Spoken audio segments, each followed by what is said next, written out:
నమస్కారం. నేను మీ నిజం సుభాష్ చంద్రబోస్. వెల్కమ్ టు నిజం మీడియా. మన నిజం మీడియాలో ప్రసారమయ్యేటువంటి నిజం నిర్ధారణ కార్యక్రమానికి స్వాగతం. ఈరోజు నిజ నిర్ధారణలో భాగంగా ఎస్సీ వర్గీకరణ కేబినెట్ ఆమోదం తెలిపింది.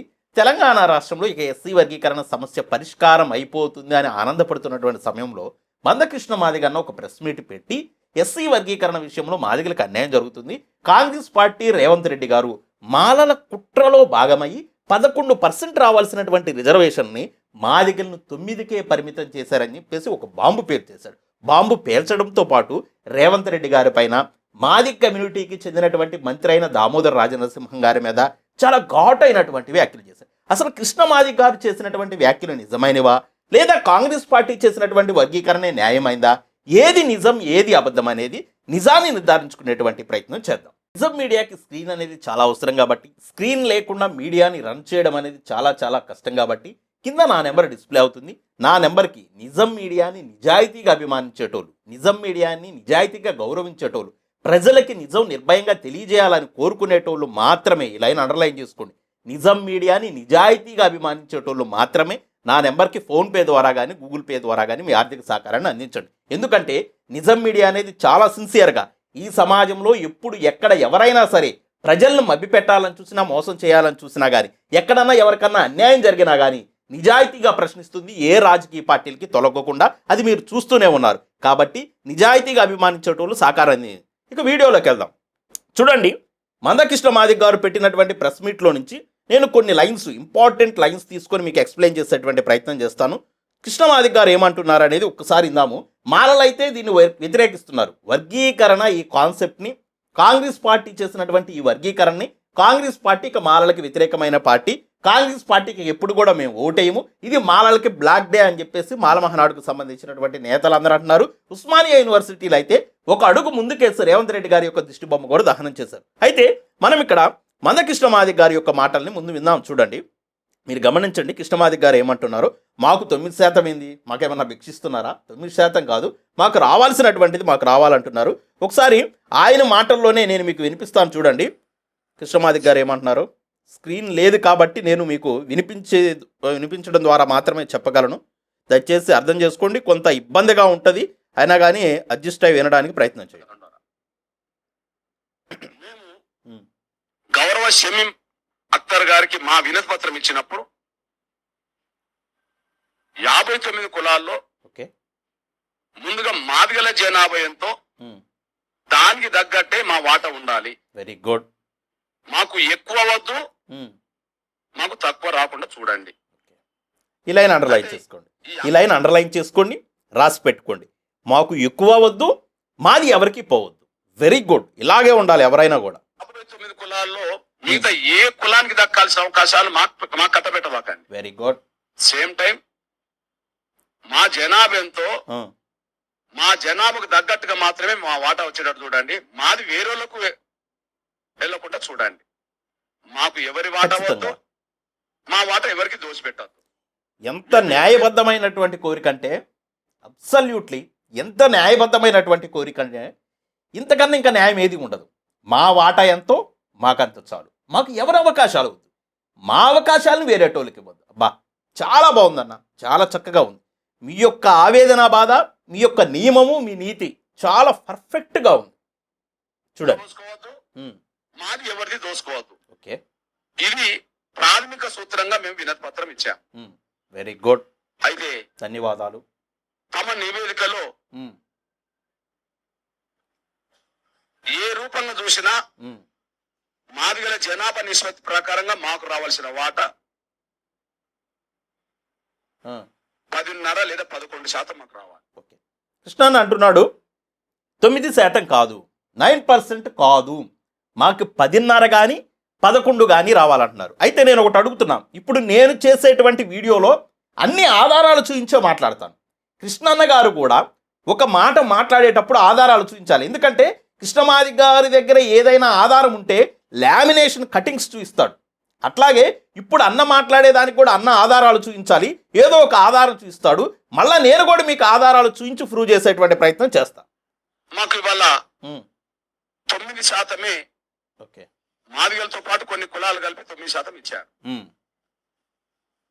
ఇది ఏ ప్రాతిపదికన ఇచ్చారు? ఉమ్, వెనుకబాటుతనం ఆధారంగా చూసి 9% డిక్లేర్ చేశారా, ఉమ్, లేదా జనాభా పరంగా చూసి 9% డిక్లేర్ చేశారా? ఓకే. వెనుకబాటుతనాన్ని గుర్తించినట్టుగా కనిపించట్లేదు, ఉమ్, మా జనాభాకు దగ్గర గుర్తించి ఇచ్చినట్టుగా కనిపించట్లేదు. ఓకే. ఈ 2 అంశాలు మీరు గుర్తుపెట్టుకోండి. వెనకబాటుతనాన్ని ఆధారంగా చూసుకున్నట్టు కనిపించట్లేదు, జనాభాని కూడా ఆధారంగా తీసుకున్నట్టు కనిపించట్లేదు. ఈ 2 కూడా కనిపించి నేను మీకు ఆధారాలతో చూపిస్తాను. మా జనాభా సింగిల్ క్యాస్ట్ మాదిగల జనాభా ఓకే. 32,33,642. వెరీ గుడ్, నిజమే. 32,33,642. వెరీ గుడ్, నిజమే. ఇక వర్గీకరణను అడ్డుకునే వర్గం మాలలు. ఉమ్, డైరెక్ట్ సింగిల్ క్యాస్ట్ గా ముందు మాలలు, ఓకే.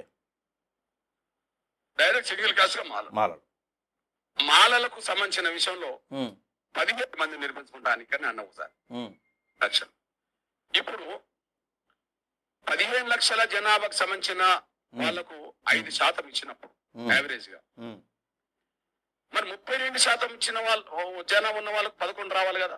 ఓకే అన్న, ఇది అబద్ధం అన్న. 15 లక్షలు కృష్ణాన్న చెప్తున్నటువంటి మాటలు ఇవి అబద్ధం. ఎందుకంటే మాదిగల యొక్క జనాభా కరెక్టే ఆయన చెప్పింది, మాలల జనాభా కూడా కరెక్టే. కానీ కేవలం మాలా మాదిగలకే కాదు కదా కేటాయించింది. ఒకసారి కాంగ్రెస్ పార్టీ చేసినటువంటి వర్గీకరణ ఏ విధంగా ఉంది నేను ఆధారాలతో డిస్ప్లే చేసి మీకు చూపిస్తాను. ఒకసారి చూడండి, ఓపికగా గమనించండి. మొత్తం 3 గ్రూపులుగా చేశారు. మొదటి గ్రూపును చూడండి. మొదటి గ్రూప్ మనం గమనిస్తే దీనిలో మొత్తంగా 15 కులాలు ఉన్నాయి. 15 కులాల్లో కూడా బేడా జంగం లేదా బుడ్గ జంగం అనేది ప్రధానమైనటువంటి కులం. ఇక్కడ వాళ్ళ జనాభా ఎంత అంటే 1,11,710 మంది ఉన్నారు. టోటల్గా అన్ని ఉప కులాలు కలిపి 15 కులాలు ఎంత ఉన్నారంటే 1,71,625 మంది ఉన్నారు. ఎస్సీ జనాభా మొత్తంలో వీళ్ళ పర్సంటేజ్ ఎంత అంటే 3.288 ఉన్నారు. ఈ 3.288కి 1% రిజర్వేషన్లు కల్పించారు. ఎందుకయ్యా అంటే వీళ్ళు బాగా వెనకబడి ఉన్నారు కాబట్టి వీళ్ళని గ్రూప్ 1లో చేర్చి వీళ్ళు తక్కువ పర్సంటేజ్ ఉన్నా కానీ వీళ్ళకి 1% ఇచ్చారు. ఇక గ్రూప్ 2 చూడండి. గ్రూప్ 2లో మాదిక్ కమ్యూనిటీ అనేది ప్రధానమైన కమ్యూనిటీ. మాదిక్ కమ్యూనిటీ యొక్క అచ్చంగా మాదిక్ కమ్యూనిటీ యొక్క జనాభా ఎంతో చూడండి. కృష్ణన్న చెప్పాడు ఇందాక 32,33,642 మంది ఉన్నారు. టోటల్గా మాదిగలతో పాటు మిగతా 17 ఉపకులాలని కలిపి ఈ 18 కులాల యొక్క జనాభా చూస్తే మనం 32,74,377 మంది ఉన్నారు. టోటల్ ఎస్సీ జనాభాలో వీళ్ళ పర్సంటేజ్ ఎంత అంటే 62.748 ఉన్నారు. అయితే ఇక మూడో గ్రూప్ చూడండి. మూడో గ్రూపు ఇక్కడ మాల కులం అనేది ప్రధానమైన కులము. మాలలతో పాటుగా మరో 25 కులాలను కలిపారు. మొత్తం 26 కులాలను కలిపి ఒక గ్రూప్ చేశారు. ఇది మూడో గ్రూపు. ఈ గ్రూపులో మీరు చూస్తే పర్టికులర్గా మాల కమ్యూనిటీకి చూడండి. కృష్ణాన్ని చెప్పారు ఇందాక, మాల కమ్యూనిటీని మనం గమనిస్తే 15,27,143 మంది ఉన్నారు. పర్టికులర్గా మాల కమ్యూనిటీ మాత్రమే.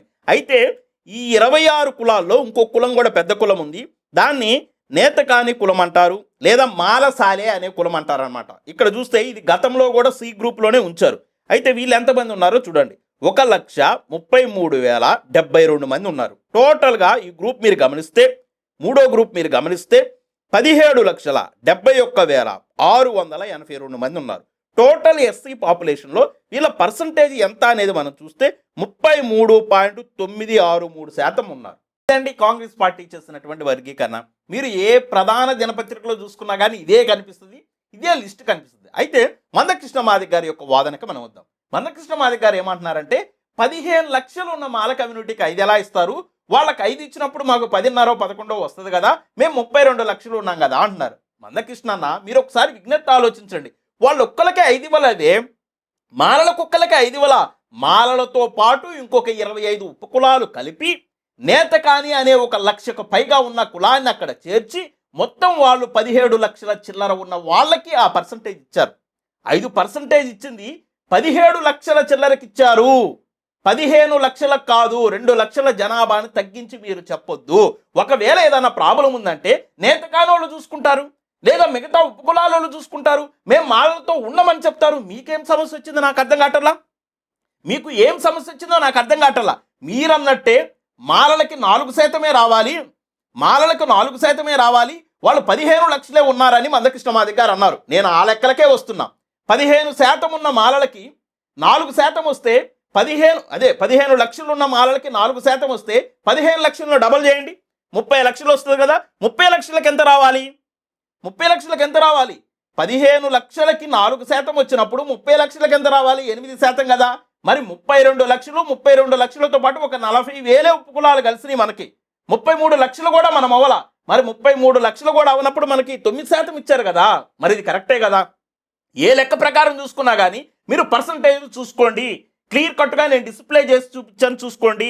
కులాల జనాభా వాళ్ళు ఉపకులాలు కలిపి వాళ్ళు ఎస్సీ పర్సంటేజ్లో ఎంత ఉన్నారో తీసి వాళ్ళకి అంత పర్సంటేజ్ ఇచ్చారు. ఇక్కడ బూడు పుటాని చేయడానికి ఏం లేదు, అన్ని ఆధారాలతో ఉన్నాయి. గవర్నమెంట్ లెక్కలు చూపించండి. ప్రతి వార్తాపత్రికలో వచ్చినాయి. ఆ వార్తాపత్రికలో వచ్చినవి గతంలో 2011 జనాభా లెక్కలు ఉన్నాయి. అవన్నీ చూడండి. అవన్నీ చూసి మీరు అన్నారు, ఇంకొక మాట కూడా అన్నారు, మా గ్రూపులో ఉన్నటువంటి బుడగ జంగాలు తీసుకెళ్లి 1లో చేర్చారు, వాళ్ళు మాతో పాటు ఉంటే మాకు ఇంకో % ఎక్కువ రావడానికి అవకాశం ఉందని చెప్పేసి అన్నారు. మీరే షమీం అఖ్తర్కి ఇచ్చినటువంటి రిపోర్ట్లో మాకు ఏ ఉపకులాల అవకాశాలు వద్దని చెప్పేసి మళ్ళీ ఇప్పుడు వాళ్ళని తీసుకెళ్లి 1లో పెట్టారని చెప్పేసి మీరే మాట్లాడతారేంటి? నాకు అర్థం కావట్లా. బేడా బుడగ జంగాలు ఒకవేళ మీతో కలిపి ఉంటే, ఒకవేళ బుడగ జంగం వాళ్ళు ఏదన్నా 10 ఉద్యోగాలు ఎక్కువ పొందారు అనుకోండి, రేపు మళ్ళీ మీరే అంటారు వాళ్ళు ఎక్కువ పొందుతున్నారు, వాళ్ళ జనాభా ఏమో 1,00,000 ఉంది, మేమేమో 32 లక్షలు ఉన్నాము, కానీ మాకన్నా వాళ్ళు ఎక్కువ ఉద్యోగాలు పొందుతున్నారు, మళ్ళా వర్గీకరణ చేయండి అంటారు. ఏందన్నా ఇది? మీరు ఎంత జనాభా, మీ జనాభా పర్సంటేజ్ కన్నా మీకేమన్నా తగ్గిందా? రిజర్వేషన్ల శాతము తగ్గలేదు కదా. క్లియర్ కట్గా కనిపిస్తుంది కదా. నేను ఆధారాలు చూపించాను కదా, ఆధారాలు ఉన్నాయి కదా, ఆధారాలు చూసుకోండి కదా. మరి అలా కాకుండా వాళ్ళు గ్రూప్ 3లో నేతకానిని కలిపారో ఇంకొక కులాన్ని కలిపారో అవి ఉపకులాలు వాళ్ళు చూసుకుంటారు. ఆ అంశాన్ని మీరెందుకన్నా మాట్లాడతారు?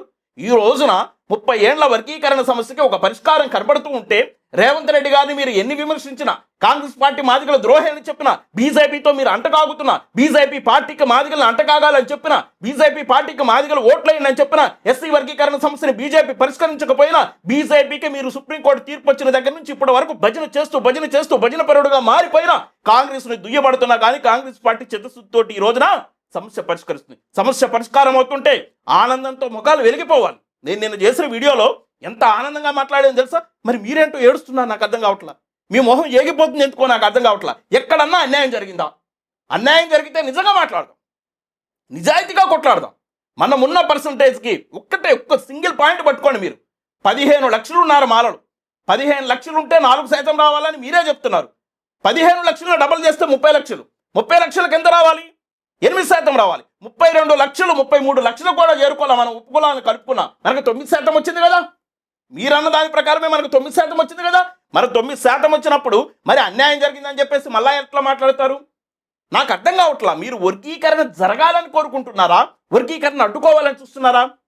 వర్గీకరణ జరగాలని కోరుకుంటే మీరు పడ్డ ఆవేదన, మీరు పడ్డ బాధ, మీరు కార్చినటువంటి కన్నీళ్ళన్నీ నిన్న అసెంబ్లీలో ఆ మాటలకి క్యాబినెట్ ఆమోదానికి ఖచ్చితంగా ఈ ప్రపంచంలో అందరికన్నా మీరు సంతోషపడాలి. కానీ సంతోషపడకుండా ఎందుకో మీరు వెంటనే క్యాబినెట్ ఆమోదం పొందిన తర్వాత సోషల్ మీడియాలో పోస్ట్ చూశాను, ఎక్కడా కూడా ఎంఆర్పీఎస్ కార్యకర్తలు స్పందించొద్దు, కృష్ణమాదిక్ గారు ఆదేశాలు వచ్చేంత వరకు స్పందించొద్దు.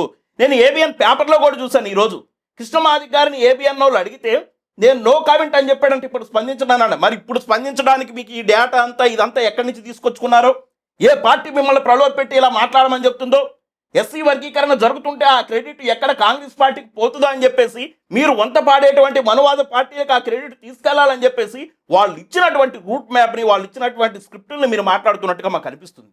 ఎందుకన్నా?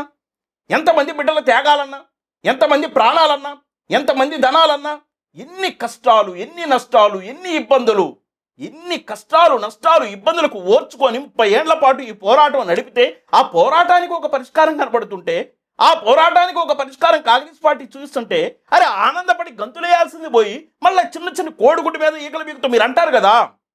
ఏమీ లేనప్పుడు కోడిగుడ్డు మీద ఈకలు బీకే ప్రయత్నం చేస్తారంటారు కదా. మీరు చేస్తుంది ఏంటన్నా? మనకు ఉపకులాలతో కూడా సంబంధం లేదు. ఒక్క సింగిల్ లార్జెస్ట్ కమ్యూనిటీ మాది కమ్యూనిటీ ఎంత ఉంది, మన కమ్యూనిటీకి రావాల్సినటువంటి రిజర్వేషన్ పర్సంటేజ్లు వస్తున్నాయా, రావట్లేదా? లేదు. మాలలు ఒక్కళ్ళనే సపరేట్గా పెట్టి మిగతా ఉపకులాలన్నది తీసుకొచ్చి మనలో పెడితే వాళ్ళు ఏదైనా ఒకవేళ ఎక్కువ అవకాశాలు పొందితే మళ్ళీ రేపు నువ్వే అంటావు, అరే మేము 32 లక్షల పైగా ఉన్నాము, వీళ్ళు 1000, 2000, 3000, 4000 ఉన్నారు, వీళ్ళు అందరూ కలిపి కూడా 2-3 లక్షలు లేరు, వీళ్ళు మాకన్నా ఎక్కువ ఉద్యోగాలు పొందుతున్నారు, మళ్ళీ వర్గీకరణ అంటావు. ఏంటన్నా ఇది? ఏం న్యూసెన్స్ ఇది? 30 సంవత్సరాల నుంచి ఏం న్యూసెన్స్? ప్రపంచం ఎక్కడెక్కడికో పోతుంది. అడుగున పడిపోయినటువంటి జాతులు ఈ రోజున రాజ్యాధికారాలు చేస్తున్నాయి. లక్షల్లో ఉన్న జాతులు ఈ రోజున రాష్ట్రాలని దేశాలు ఎలుగుతున్నాయి. కోర్టు ఉండబడినటువంటి 2 తెలుగు రాష్ట్రాల్లో కలిపి 1 కోటి మంది మాదిగలు ఉంటే, ఈ 1 కోటి మంది మాదిగలు అన్న మాకు మీటింగ్ ఉందన్న, వెహికల్స్ పెట్టండి అన్న, అన్న మాకు మీటింగ్ ఉందన్న, మాకు అన్నం తినడానికి డబ్బులు ఇవ్వండి అన్న, అన్న మాకు మీటింగ్ ఉందన్న, అక్కడికి వెళ్ళటానికి ఏదన్నా ఏర్పాటు చేయండి అన్నని ఒక్కొక్కళ్ళ దగ్గరికి వెళ్ళి ఎన్ని రోజులు అడగాలన్నా? ఎన్ని సంవత్సరాలు అడగాలన్నా? ఎంతమంది జీవితాలు నాశనం అయినాయి అన్న? ఎంతమంది జీవితాలన్నా? డిగ్రీలు చదివి, పీజీలు చదివి, మీ మాటల వేదికల మీద విని ఎంఆర్పిఎస్ ఉద్యమం ద్వారా ఏదో మాదిగ జాతికి ఏదో రాజ్యాన్ని సాధించవచ్చు అని చెప్పేసి, మాదిగ జాతిని ఏదో వీరులను చేయాలని చెప్పేసి ఆ ఉద్యమంలోకి వచ్చి అక్కడ జరుగుతున్నటువంటి అన్యాయాలు చూసి, మీరు చేస్తున్నటువంటి పనులు చూసి అవన్నీ బయటికి చెప్తే కమ్యూనిటీ మీద విలువ పోతుంది. కమ్యూనిటీ మీద విలువ పోవడమే కాదు, నెక్స్ట్ జనరేషన్లో ఎవరన్నా ఒక నాయకుడు రావాలన్నా కానీ సమాజం యాక్సెప్ట్ చేయదు. అలా ఆయనే ఇన్ని మోసాలు చేశాడు, ఇంక వీళ్ళేని చేస్తారని కమ్యూనిటీ నెక్స్ట్ వచ్చే నిజాయితీ పరులైనటువంటి నాయకులను కూడా యాక్సెప్ట్ చేయదు. ఏంటన్నా ఇది? ఇన్ని దెబ్బలు తిన్నారన్నా? ఆ బీజేపీ పార్టీ వాళ్ళతో ఎన్ని దెబ్బలు తిన్నారు? దెబ్బలు తిన్నా కూడా మళ్ళీ నువ్వు బీజేపీకి ఓట్లు వేయండి సపోర్ట్ చేశారు కదా, ఖాళీ బలపాలు కట్టుకొని తిరిగారు కదా. నువ్వే కాంగ్రెస్ పార్టీని సమర్థిస్తావు, మళ్ళీ నువ్వే కాంగ్రెస్ పార్టీని విభేదిస్తావు. నువ్వే తెలుగుదేశం పార్టీని సమర్థిస్తావు, మళ్ళీ నువ్వే తెలుగుదేశం పార్టీని విభేదిస్తావు. నువ్వే బీజేపీ పార్టీని సమర్థిస్తావు, మళ్ళీ నువ్వే బీజేపీ పార్టీని వ్యతిరేకిస్తావు. నువ్వే బీఆర్ఎస్ పార్టీని వ్యతిరేకిస్తావు, మళ్ళీ నువ్వే బీఆర్ఎస్ పార్టీని సమర్థిస్తావు. నువ్వు సమర్థిస్తే సమర్థించారు, నువ్వు వ్యతిరేకిస్తే వ్యతిరేకించారు, నువ్వు ఓట్లు వేయమంటే వేశారు, నువ్వు వేయొద్దంటే వెయ్యలాదు, నువ్వు అడ్డుకోండి అంటే అడ్డుకున్నారు, నువ్వు ధర్నాలు చేయండి అంటే ధర్నాలు చేశారు, నువ్వు రాస్తారోకోలు చేయాలంటే రాస్తారోకోలు చేశారు. కానీ అసలు ఇన్నాళ్ల తర్వాత ఇంత అద్భుతమైన ఘట్టం అక్కడ జరుగుతుంటే, మాదిగల యొక్క ఆకాంక్ష నెరవేరుతుంటే నువ్వేంటన్నా బాధగా ఉన్నావు? నాకు అర్థం కావట్లేదు. అసలు నువ్వు వర్గీకరణ జరపాలని కోరుకుంటున్నావా, అడ్డుకుంటున్నావా? నేను చెప్తున్నా, రాసి పెట్టుకోండి ఈ మాట. తెలంగాణ రాష్ట్రంలో వర్గీకరణ అడ్డుకునే శక్తి మాలలకి లేదు. నేను బళ్ళగుద్ది చెప్తా మాట. తెలంగాణ రాష్ట్రంలో వర్గీకరణ అడ్డుకునేటువంటి శక్తి మాలలకి లేదు. మాలలకే కాదు కదా, బ్రహ్మదేవుడు దిగొచ్చినా కానీ ఆ వర్గీకరణ అడ్డుకోలేరు. వర్గీకరణ అనేది అడ్డుకోవాలంటే అది ఒక మందకృష్ణ మాదిగ అన్న వల్లే అవుతుంది. ఇక ఇంతకు మించి వర్గీకరణ అడ్డుకోవడానికి అక్కడ ఏ శక్తి పనిచేయదు. నేను చెప్తున్నా కదా, దేవుడి శక్తే కాదు. అక్కడ వర్గీకరణ అనేది ఎవరన్నా అడ్డుకుంటారంటే అది మందకృష్ణ మాదిగ అన్న వల్లే అవుతుంది, కానీ ఎవరు దాన్ని అడ్డుకోలేరు. దయచేసి అన్న పరిష్కరించుకుందామన్నా.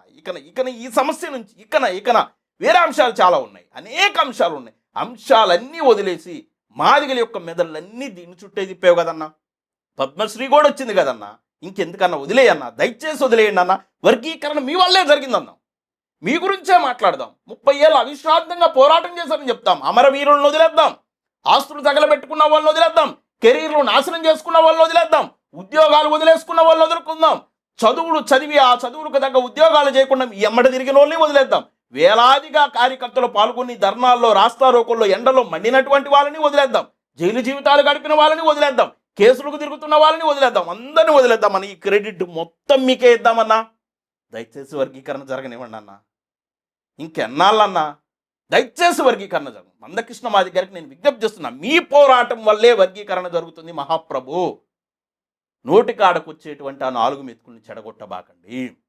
మన జనాభా ఎంత ఉందో మన జనాభా ప్రకారం మనకిచ్చారు. నేత కాని వాళ్ళకి ఏదైనా ప్రాబ్లం వస్తే నేత కాని వాళ్ళు కొట్లాడతారు. వాళ్ళేం కొట్లాడలేనంత స్వల్ప జనాభా లేరు కదా, దాదాపుగా 1,5,5 జనాభా ఉన్నారు కదా, వాళ్ళు కొట్లాడతారు. లేదా వాళ్ళు మాలలతో కలిసి ఉండాలని కోరుకుంటున్నారేమో, కలవనివ్వండి. ఏదో ఒక నేతగానికి సంబంధించిన ఎవరో ఒక నాయకుడిని తీసుకొచ్చి మాట్లాడొద్దన్న.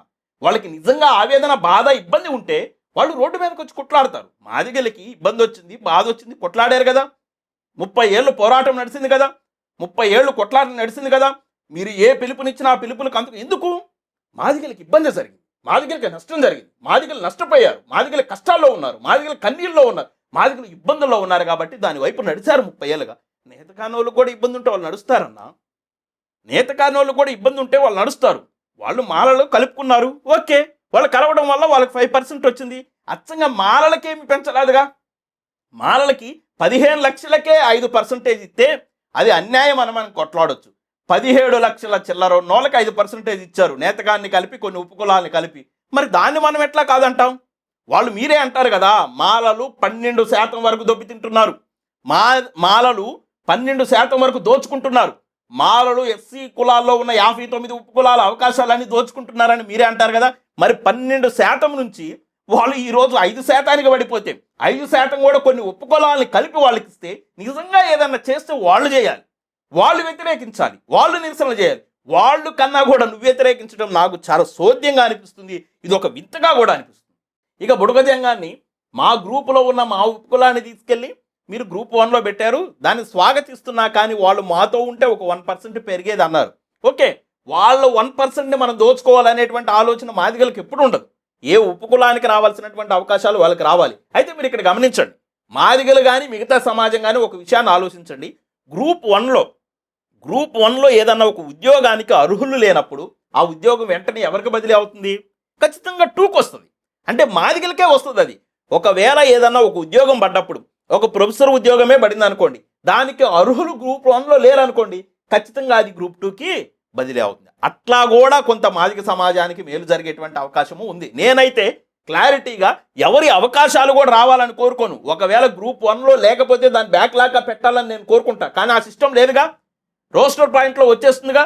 ఇప్పుడు చెప్పండి, 3 గ్రూపులు తీసుకుంటే బాగా వెనకబడ్డ వాళ్ళనేమో గ్రూప్ 1లో పెట్టారు, మధ్యస్థంగా వెనకబడ్డ వాళ్ళనేమో గ్రూప్ 2లో పెట్టారు, బాగా డెవలప్ అయిన వాళ్ళని తీసుకొచ్చి గ్రూప్ 3లో పెట్టారు. మీరు ఆ పర్సంటేజ్ల ప్రకారం చూసుకోండి. పర్సంటేజ్ల ప్రకారం మీరు కనుక చూసుకుంటే, నేను ఆధారాలు చూపించాను, ఆ పర్సెంట్ మీరు స్కిప్ చేసుకొని వెనక్కి చూసుకోండి. ఆ పర్సంటేజ్ల ప్రకారం చూసుకుంటే రోస్టర్ పాయింట్లో కూడా మనకి మేలు చేసినట్టుగా క్లియర్గా కనపడుతుంది, వెనకబడ్డ వాళ్ళంగా మనం గుర్తించినట్టుగా కూడా క్లియర్గా కనపడుతుంది. ఇక ఇన్ని అంశాలు సవ్యంగా ఉంటే ఇంకెంతకన్నా బాధ, ఆనందంతో గంతే అన్న. నెక్స్ట్ జరగాల్సినటువంటి అంశాలు ఏందో చూడు అన్న. ఇక చూడండి, ఇక ఇంకొక అంశాన్ని నేను చాలా తీవ్రంగా ఖండిస్తున్నాను. మందకృష్ణ మాదిగ గారు దామోదర్ రాజనరసింహం గారి గురించి చాలా ఘాటైనటువంటి వ్యాఖ్యలు చేశారండి. ఒకసారి చూస్తే మనం ఏం మాట్లాడాడు అనేది చూడండి. దామోదరం గారి గురించి ఆయన మాట్లాడినటువంటి వ్యాఖ్యలు నాకు చాలా బాధ అనిపించింది.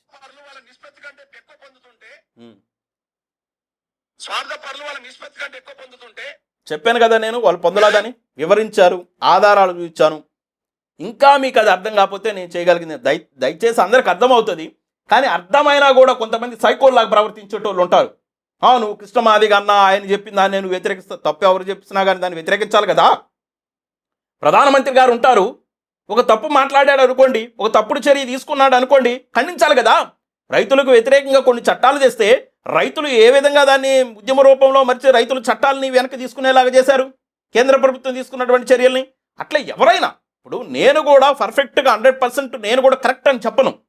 నా విశ్లేషణలో కూడా ఏమన్నా పొరపాట్లు ఉంటే అది సిద్ధాంతపరంగా అయితే నేను తీసుకుంటాను. నాకు వాట్సాప్ ద్వారా మెసేజ్ చేయండి, నెంబర్ ఉంది కదా, నెంబర్ ఆయన ఏదో స్క్రీన్ కోసం పెడితే విఘ్నత లేకోకుండా ఏదేదో విమర్శ చేసి మాట్లాడడానికి మాత్రం దయచేసి నాకు ఫోన్లు చేయబాకండి. నా వీడియోస్ నచ్చకపోతే మీరు కౌంటర్ వీడియోస్ చేసుకోండి, తప్పులేదు. ఈ స్వేచ్ఛా భారతదేశంలో డాక్టర్ బిఆర్ అంబేద్కర్ గారు ఇచ్చినటువంటి హక్కుల ప్రకారం మీరు స్వేచ్ఛగా చేసుకోండి, తప్పులేదు. లేదు, సిద్ధాంతపరంగా కాన్స్టిట్యూషన్ పరంగా ఏమన్నా నేను తప్పులు మాట్లాడితే నాకు వాట్సాప్ చేయండి, నేను సరి చేసుకుంటాను. నేను సద్విమర్శని చాలా చక్కగా స్వీకరిస్తాను, అంతేగాని అనవసరమైన వాటికి ఫోన్లు చేసి నన్ను దయచేసి, నాకున్న సమయమే చాలా తక్కువ, నాకున్న ఆర్థిక పరిస్థితిలో నా సమయాన్ని వృధా చేయబాకండి. నన్ను అభిమానించేటోళ్ళు కొంతమంది ఫోన్ చేస్తారు, మీకు కూడా ధన్యవాదాలు, కానీ మీరు కూడా 1-2 నిమిషాలు మాత్రమే మాట్లాడడానికి ట్రై చేయండి. ఎందుకంటే నా చాలా చాలా చాలా చిన్న పరిస్థితులు, ఈ పరిస్థితుల్లో ఇంత సమగ్రంగా నేను డేటాలు తీసుకొని వీడియోలు చేయాలి, అర్థం చేసుకుంటారని ఆశిస్తున్నా. మీ అభిమానానికి నేను ఎప్పుడు దాసోహమే. చూడండి, బలమైన ఉద్యమం జరుగుతున్న ఈ సమయంలో మాదిగల పేరుతో మంచుకున్న వ్యక్తి మౌనంగా ఉండడం వల్ల జనాభా పరంగా రిజర్వేషన్ పొందే అవకాశం కోల్పోయే పరిస్థితి వచ్చింది. తప్పన్నా, తప్పు, అబద్ధాలు వద్దన్నా. వెనుకబాటును ఆధారంగా చేసుకొని న్యాయబద్ధమైన వార్త పొందలేని పరిస్థితులు నెట్టబడడం జరిగింది. లేదు, అబద్ధాలు వద్దు. దీనికి ఎవరు బాధ్యత? దామోదర్ రాజే బాధ్యత. ఓకే, ఈ మాటకి మీరు కట్టుబడి ఉండండి అన్న. దీనికి ఎవరు బాధ్యులు? దామోదర్ రాజనరసింహ గారే బాధ్యులు. ఎస్సీ వర్గీకరణ ఈ రోజున జరిగిందంటే, కాంగ్రెస్ పార్టీ ఇంత వేగవంతం చేసిందంటే, మాదిగలకు 9% ఈ రోజున రిజర్వేషన్ ఫలాలు అందబోతున్నాయంటే, 4%కో 5%కో పరిమితమైనటువంటి మాదిగ జాతికి ఈ రోజున తెలంగాణ వేదికగా 9% రిజర్వేషన్ల వర్గీకరణ ఫలాలు అందబోతున్నాయంటే, అది శాశ్వతం కాబోతుందంటే కాంగ్రెస్ పార్టీలో దామోదర్ రాజనరసింహ లాంటి డైనమిక్ లీడర్ ఉండడమే కారణము. మీరు అంటున్నారు కదా కారణం ఆయనే అని. ఈ రోజున ఇంత నిజాయితీగా వర్గీకరణ జరగడానికి ఆయనే కారణం అని ఒప్పేసుకోండి అన్న. సోదరా దామోదరావు గారు, ఆ, నువ్వు మాదిగల ప్రయోజనాలు కాపాడలేవు. ఆ, మిమ్మల్ని మేము మాదిగల ప్రతినిధిగా చూడట్లేదు. ఆ, నువ్వు ఎవరి ప్రతినిధో ధైర్యం ఉంటే చెప్పుకో. ఓకే. మాదిగలకు రావాల్సిన 11% మాట ఎందుకు రాలేదో చెప్పు. ఎట్టొత్తదన్నా జనాభా లేదా, వెనుకబాటు లేదా? నేను ఆధారాలు చూపించాను కదా. జనాభా లేదా, ఉమ్, వెనుకబాటు లేదా? ఉమ్, ఈ రెండున్నప్పుడు నిష్పత్తి పరంగా ఎందుకు రాలేదు? ఓకే. జనాభా ఉన్నదని మీ కమిషన్ చెప్తుంది, దాని ప్రకారమే ఇచ్చింది. వెనుకబాటు ఉన్నదని కమిషన్ చెప్తున్నది. దాని ప్రకారమే ఇచ్చింది. మరి సిలో దాని పెట్టలేదుగా. రిజర్వేషన్లు ఇక్కడ న్యాయబద్ధమైన వాటి- గ్రూప్ 3లో పెట్టలేదుగా మాదిగల్ని. ఇప్పుడు గ్రూప్ 1లో అవకాశాలు కూడా మీరు పొందే అవకాశం ఉంది కదా. రోస్టర్ సిస్టంలో మిమ్మల్ని 2వ ప్లేస్లోనే పెట్టారు కదా. మరి ఏంటన్నా? ఎందుకు రాలేదు? నీ మౌనం, ఉమ్, నీ చేతగాంతనం, ఉమ్, నీ మౌనం, నీ చేతగాంతనం వల్ల బా. నా మాదిగ బిడ్డలు, ఉమ్, అత్యధిక జనసంఖ్యల నా మాదిగ బిడ్డలు ఉమ్, తమ ఉమ్, భవిష్యత్తుకు ఉమ్, ప్రమాదంగా మారినవు నీ ప్రవర్తన వల్ల అనేసి కూడా రుజువు అవుతుంది. ఉమ్. వాళ్ళ భవిష్యత్తుకు నువ్వే నష్టం తీసుకొస్తున్నావు. Okay okay. కానీ అన్న కాబట్టి మిమ్మల్ని మా బాధిక ప్రజలు చూడట్లేదు. ఆ. నేను ఇక్కడి నుంచి డిమాండ్ చేస్తున్నా.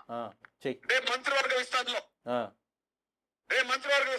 ఆ, దామోదరం తప్పించండి, ఆ. మాదిగల్ని ఇద్దరిని తీసుకోండి. అర్థమైందా? అన్న ఏం డిమాండ్ చేస్తున్నాడు అర్థమైందా? దామోదర్ గారిని తప్పించండి మంత్రివర్గ విస్తరణలో. ఎందుకు తప్పించాలంటే ఏంది, ఆయన ఏమో చిన్న పని చేశాడా ఏంటి? ఆ దామోదర్ రాజనరసింహ అనే ఓటు లేకపోతే వర్గీకరణ ఈరోజు జరుగుండేది కాదు. వర్గీకరణ జరిపేసి నెక్స్ట్ నేనేం చేయాలి? నేనేమైనా వీడియోలు చేయాలా, లేదా పారబట్టి పని చేయాలా? నేను చదివిన చదువుకి ఏదైనా ఉద్యోగం వస్తుందా?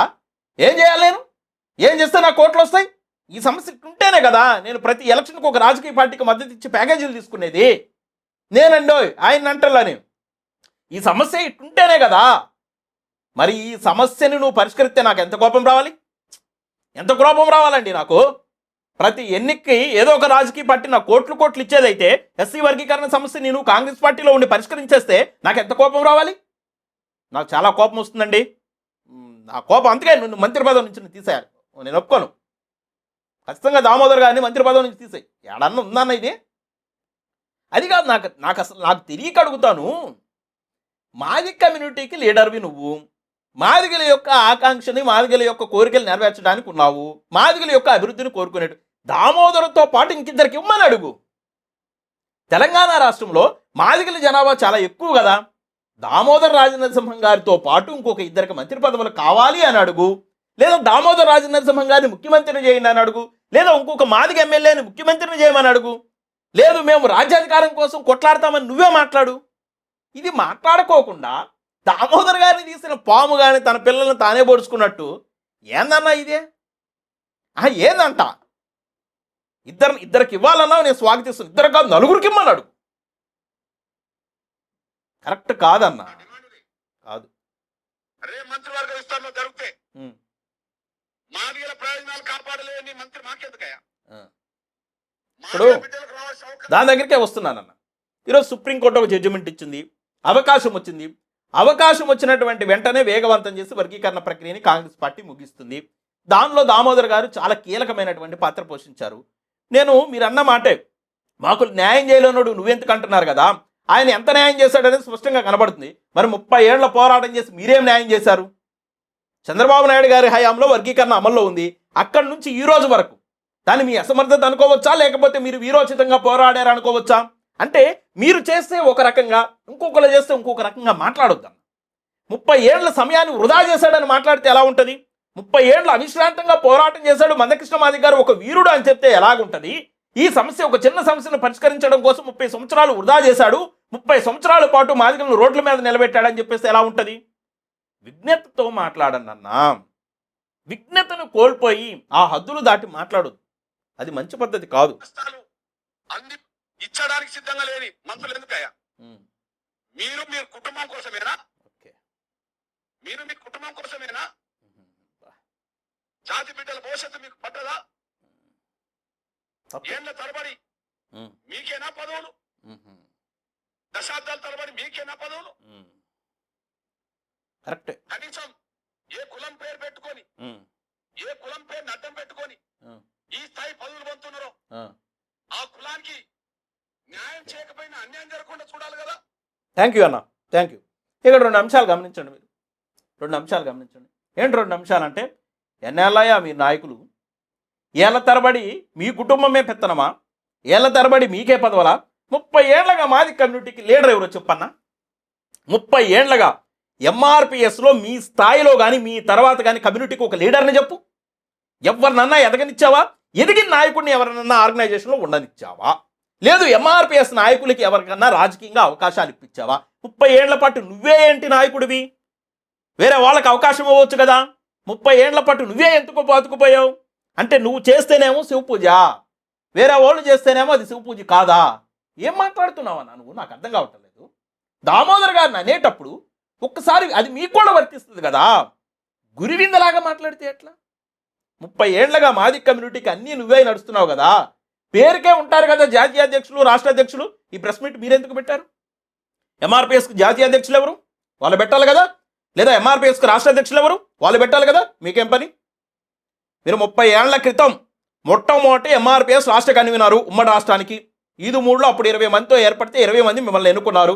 తర్వాత మీ పదవి అయిపోయింది కదా, మీ తర్వాత అనేక మంది చేశారు కదా. మరి మీరు వ్యవస్థాపక అధ్యక్షుడు అనే పేరు మీద 30 ఏళ్లగా ఈ ఉద్యమం మీద మీ పెత్తనమే ఏంటి? 30 ఏళ్లగా ఈ ఉద్యమం మీద మీ పెత్తనమే ఏంటి? ఆ 20 మందిలో ఒక్కళ్ళన్నా మీ వెనకాల ఉన్నారా? పోనీ 20 మందిని తీసేయండి. ఎంఆర్పిఎస్ వ్యవస్థాపక సభ్యుల్లో 20 మందిలో ఒక్కళ్ళు కూడా మీ అంటలేరు. వాళ్ళని తీసేయండి. ఏ ఒక్క సీనియర్ నాయకుడు మీ అంటున్నాడు చెప్పండి. నోరు కలిగి మాట్లాడగలిగి ప్రజల్ని చైతన్యం చేయగలిగిన ఒక్క సీనియర్ నాయకుడు మీ వెంటుంటే చెప్పండి. ఒక్కొక్కరిని ఎందుకు పక్కన పెట్టారు? అంటే మీరే నాయకుడుగా ఉండాలా? ఈ కమ్యూనిటీలో ఇంకొక నాయకత్వం ఎదగొద్దా? ఈ కమ్యూనిటీలో ఇంకొక రంగంలోనైనా ఏ విభాగంలోనైనా మాదిక సామాజిక వర్గానికి సంబంధించిన నాయకులు ఎవరైనా ఎదుగుతున్నారంటే టార్గెట్ చేసి వాళ్ళు దిగిందాకా వదలవు కదా. నిన్న మొన్నటి దాకా ఆర్ఎస్పీ గారు బీఎస్పీ పార్టీ తరపు నుంచి వెళ్తూ ఉంటే ఆయన ఓడించడానికి ఎన్ని ప్రయత్నాలు చేశారు? ఈ రోజు ఆయన బీఆర్ఎస్లో చేరేలేక మీకు సమ్మగా ఉంది. అంటే అగ్రవర్ణ రాజకీయ పార్టీలకి బానిసత్వంగా పోయినాడని మీరు అనుకుంటున్నారు. అంటే వేరే పార్టీలో చేరాడు కదా. ఆయన బీఎస్పీలో ఉంటే ఒక స్వతంత్ర శక్తిగా ఉండి ఒక రాజకీయ నాయకుడిగా ఒక దళిత ముఖ్యమంత్రి అవడానికి అవకాశం ఉండేది. కానీ ఆయన బీఆర్ఎస్లోకి వెళ్ళలేక ఈరోజు మీకు మిత్రుడైపోయాడు. విశారదన్ గారిని చూడండి. విశారదన్ గారు ఇప్పటికీ శత్రువే మీకు. ఎందుకంటే ఆయన ఏ రాజకీయ పార్టీలో చేరలేదు కాబట్టి. ఆయన ఏదైనా రాజకీయ పార్టీలో చేరితే ఆయన కూడా మీకు మిత్రుడే. అంటే మాది కమ్యూనిటీ నుంచి ఇంకో లీడర్ని కానీ ఇంకొక నాయకుడిని కానీ ఏ రంగంలో కూడా ఎవరిని కూడా అభివృద్ధి చేయకోకుండా మీరే నాయకుడిగా 30 ఏళ్ళు మీరు మాత్రం ఉండొచ్చు. దామోదర్ రాజనరసింహం గారు మాత్రం ఆ పార్టీలో ఒక పదవిలో ఆయన ఉండకూడదా? ఏంటిది? మీకు కూడా వర్తిస్తుంది కదా. సేమ్ మీకు వర్తించింది ఆయనకి ఎందుకు వర్తించదు? కరెక్ట్ కాదన్న. ఇక లాస్ట్ ఫైనల్, దామోదర్ రాజనరసింహం గారు ఆయన కాంగ్రెస్ పార్టీలో ఉండబట్టే, ఆయన పని విధానాన్ని బట్టే, ఆయన చేసినటువంటి ప్రక్రియను బట్టే ఈ రోజున ఎస్సీ వర్గీకరణ సమస్య పరిష్కారం అవుతుంది. ఇది 100% నిజం. ఇక లాస్ట్ బట్ నాట్ లీస్ట్, లక్ష డప్పుల గురించి లాస్ట్లో మాట్లాడాడు అన్న. ఆ అంశాన్ని మనం మాట్లాడుకొని ఇక కంక్లూడ్ చేసుకుందాం. చూడండి, కలిసి రిక్వెస్ట్ చేసింది. ఇది కేవలం వర్గీకరణ డిమాండ్ అనుకూలం వ్యతిరేకం అనేది కావద్దు, ప్రభుత్వం వ్యతిరేకం కాదు. ఒక సాంస్కృతిక కార్యక్రమంగా అది తెలంగాణ ప్రజలు మన దేశం గర్వపడే విధంగా, ప్రపంచం చూసే విధంగా 1,00,000 డప్పుల వాయిద్యాలతో గొప్ప ప్రదర్శన జరగబోతుంది. అది మనకు గర్వకారణం. మీరు అట్లా చూడండి అంటే లేదు ఇచ్చే ప్రసక్తి లేదన్నట్టుగాని మాట్లాడడం జరిగింది. ఇప్పుడు బహుశా కమిషనర్ అదే మాట అన్నట్టు. స్టార్టింగ్లోనేమో ఈ 1,00,000 డప్పులు 1000 గొంతులు అనౌన్స్ చేసినప్పుడేమో వర్గీకరణని అనుకూలంగా ఉన్న వాళ్ళు వర్గీకరణ చేస్తేనేమో విజయవంతమైన డప్పు కొడతాము అన్నాడు. ఇది సన్మాన డప్పుగా మారుతుంది అన్నాడు. వర్గీకరణ వ్యతిరేకించేటోళ్ళకి ఇది చావు డప్పుగా మారుతుంది అన్నాడు. ఇప్పుడేమో అసలు వర్గీకరణకు సంబంధమే లేదా. చూడండి ఇంకేం మాట్లాడతారు అంటే బీజేపీ అదే మాట అన్నాడంటే ఇది ప్రభుత్వం ఉద్దేశపూర్వకంగానే ఆపింది అనేది. అవును, ముఖ్యమంత్రి ఆపింది అనే విషయం కూడా స్పష్టంగా అర్థం. అవును, ఆపుతుంది. ప్రభుత్వం ఉద్దేశపూర్వకంగానే ఆపింది, ఉద్దేశపూర్వకంగానే ఆపుతుంది. మీకు వెహికల్స్ పెట్టేటోళ్ళు, మీకు ఏర్పాట్లు చేసే వాళ్ళందరూ ఇప్పుడు తెలంగాణ రాష్ట్రంలో ఎవరు? బీజేపీ వాళ్ళు కాదా? మీరు తెలంగాణ రాష్ట్ర ప్రభుత్వం పర్మిషన్ ఇస్తే మీరు 1,00,000 డప్పులు పెట్టి 1,00,000 డప్పులతో దండోరా వేసి కాంగ్రెస్ పార్టీ మాదిగల ద్రోహి అని చెప్పేసి, బీజేపీ మనకేదో న్యాయం చేసిందని చెప్పేసి బీజేపీ వైపు దళితులని కమ్యూనిటీని మార్చడానికి ప్రయత్నం చేస్తుంటే వాళ్ళు ఏమైనా గాజులు దొడుక్కొని కూర్చున్నారా మీకు పర్మిషన్ ఇవ్వడానికి? వాళ్ళకి ఇంటెలిజెన్సీ ఉండదా? ఇంటెలిజెన్సీ రిపోర్ట్ తెప్పించుకోరా? ఇప్పుడు మీకు వెహికల్స్ ఎవరు బుక్ చేస్తున్నారు? బీజేపీ వాళ్ళు కదా. మీకు డబ్బులు ఎవరు ఇస్తున్నారు మీటింగ్కి వెళ్ళే వాళ్ళకి? బీజేపీ వాళ్ళు కదా. ఆ మాత్రం తెలుసుకోదా ప్రభుత్వం? ఆ మాత్రం ఇంటెలిజెన్స్ రిపోర్ట్ ఉండదా వాళ్ళకి? ఎట్టిస్తారు పర్మిషన్? ఇవ్వరు, 100% ఇవ్వరు. మీరు పర్మిషన్ ఇవ్వాలని చెప్పి అయితే రేపు లేదు ఎల్లుండి జరగాల్సిన ఇది మాత్రం మేము వాయిదా వేస్తున్నాం. కలెక్షన్స్ అయిపోయినాయి, వాయిదా నాడు ఉందో 7వ తారీఖు నాడుకు సంబంధించిన కార్యక్రమం అందరూ బాధాకరం విషయం ఏంటంటే వేలాది వాహనాలు బుక్ చేసుకున్నారు. వేలాది వాహనాలు బుక్ చేసుకున్నారు. బహుశా 7కు బుక్ చేసుకుంటే మళ్ళీ 8కో 9కో రమ్మంటే వెంటనే రాలేరు కదా. నేను అదే అంటున్నా, నేను నిన్న వీడియోలో కూడా అది చెప్పా. బుక్ చేసుకున్నారు కదా, అయిపోయింది కదా, అమరావతిలో పెట్టండి, అమరావతిలో పెట్టండి సార్. అది ఆ వెహికల్స్ అన్ని అమరావతికి రమ్మానండి, అమరావతిలో 10 లక్షల డబ్బులు పెట్టండి. మీకు కావాల్సిన సాంస్కృతిక కార్యక్రమమే కదా, వర్గీకరణతో కూడా సంబంధం లేదని చెప్తున్నారు కదా. గిన్నిస్ రికార్డుకి ఎక్కించండి. ఎంఆర్పిఎస్ పుట్టినటువంటి ఉద్యమగడ్డ. ఎంఆర్పిఎస్ ఆంధ్రప్రదేశ్ రాష్ట్రంలో పుట్టింది, ప్రకాశం జిల్లాలో పుట్టింది. ఆ గడ్డ మీద ఆ రికార్డు పొందనివ్వండి. ఎంఆర్పిఎస్ చేసేటువంటి ఈ కార్యక్రమము ఆంధ్రప్రదేశ్కు దక్కనివ్వండి. ఆ ఘనత ఏం దక్కడం ఇష్టం లేదా మీకు? దక్కడం ఇష్టం లేదా సార్? ఈ రోజున మీరు అంత పెద్ద నాయకుడయ్యారంటే, ప్రధానమంత్రులు కూడా మిమ్మల్ని కౌగిలించుకుంటున్నారంటే, పద్మశ్రీ అవార్డులు కూడా మిమ్మల్ని వరించినాయి అంటే, ఎంఆర్పిఎస్ అనే ఉద్యమము ఈ ఆంధ్రప్రదేశ్ గడ్డ మీద ప్రకాశం జిల్లా నాగులుపులపాడు మండలం ఈదుముడి గ్రామంలో పుట్టబట్టే కదా. మరి ఇక్కడ జరపండి. మీరే అంటున్నారుగా వర్గీకరణతో కూడా దీనికి సంబంధం లేదని. పోనీ చంద్రబాబు నాయుడు గారు వర్గీకరణ ఒత్తిడి పెంచడానికంటే మళ్ళీ అక్కడ ఏదైనా మీ మిత్రుడితో విభేదాలు వస్తాయి అనుకుంటే దానికి కూడా సంబంధం లేదంటున్నారుగా. చూడండి, అది చాలా మాకు బాధే. కాకపోతే మేము ప్రభుత్వంతో ఘర్షణ కోరుకోవట్లేదు. ప్రభుత్వంతో ఘర్షణ కోరుకోవట్లేదు కాబట్టి ప్రభుత్వం ఒక సాంస్కృతిక కార్యక్రమంగా భావించుకొని ఈ వర్గీకరణకు సంబంధించిన అంశంతో సంబంధం లేకుండా, అది అర్థమైందా? వర్గీకరణ అంశంతో సంబంధం లేదా? మరి సంబంధం లేనప్పుడు, వర్గీకరణ అంశంతో సంబంధం లేనప్పుడు ఇక్కడ పెట్టండి, అమరావతిలో పెట్టండి. వర్గీకరణ జరగాలని ఒత్తిడి చేయడానికి కూడా ఇక్కడ పెట్టడానికి అవకాశం ఉంది. ఎందుకంటే వర్గీకరణ గురించి ఇక్కడ ప్రభుత్వం ముందుకెళ్ళటం లేదు కాబట్టి. లేదు, అసలు వర్గీకరణ అంశం అనేది పక్కన పెట్టి సాంస్కృతిక కార్యక్రమంగానే అమరావతిలో పెట్టండి. మనం పెట్టం. కాంగ్రెస్ పార్టీ పర్మిషన్ కూడా ఇవ్వలేదు అని మాదిగల్లో మనం బురదని నింపాలి కదా, మాదిగల్లో కాంగ్రెస్ పార్టీ మీద ఒక విషయాన్ని నింపాలి కదా. అందుకని చెప్పేసి మనం అక్కడే పెట్టాలనుకుంటాం, పెట్టి మళ్ళీ కాంగ్రెస్ పార్టీని తిట్టాలనుకుంటాం. కానీ మనకు మాత్రం పర్మిషన్ ఇవ్వాలి. ఇది ఎంతవరకు న్యాయము? ఒక్కసారి సమాజం కూడా విజ్ఞప్తితో ఆలోచించండి. సమాజంలో ఇప్పుడు మీరు గమనించండి, తెలంగాణ రాష్ట్రంలోనైనా ఆంధ్రప్రదేశ్ రాష్ట్రంలోనైనా కాంగ్రెస్ పార్టీ చేసినటువంటి ఈ వర్గీకరణని 100% ఎవరైనా సమర్థించాలి. ఎందుకంటే న్యాయబద్ధంగా ఉంది. ఈ వర్గీకరణ సమస్యకి ఇక ముగింపు పలుకుదాము. ఈ సమస్య చుట్టూ ఇక మాలామాదిగలను తిప్పొద్దు. చాలా అంశాలు మిగిలిపోయి ఉన్నాయి. 1% దగ్గరే మనం ఆగిపోయాము. ఒక్క అంశం దగ్గరే మనం ఆగిపోయాము. 99 అంశాలు ఇంకా ఉన్నాయి. ఆ 99 అంశాల వైపు ఇకనైనా ప్రయాణించండి. రాజ్యాధికారాన్ని సాధించండి. రాజ్యాధికారమే అంతిమ లక్ష్యం. అది అంబేద్కర్ గారు కోరుకున్నారు. ఇక ఈ అంశాలన్నీ పక్కన పెడదాం. తెలంగాణ రాష్ట్రంలో వర్గీకరణ జరుగుతుంది. వర్గీకరణ న్యాయవంతంగానే జరుగుతుంది. కాబట్టి ఇకనైనా మందకృష్ణ మాదిగ గారికి మా నిజం మీడియా తరపున విజ్ఞప్తి చేస్తున్నా, దయచేసి మీరు వర్గీకరణ జరగనివ్వండి. వర్గీకరణ జరగకోకుండా అడ్డుకునే శక్తి తెలంగాణ రాష్ట్రంలో మీకే ఉంది కాబట్టి మీరు అడ్డుపడకపోతే వర్గీకరణ సాఫీగా జరుగుతుంది. కాబట్టి దయచేసి మీకు విజ్ఞప్తి చేస్తున్నాను, వర్గీకరణ సామరస్యంగా జరగనివ్వాలని చెప్పేసి మా నిజం మీడియా ప్రతి సందర్భంలో కూడా ఎవరన్నా మంచి చేస్తే మంచి అని చెప్తాం, ఎవరన్నా తప్పు చేస్తే తప్పు అని చెప్తాం.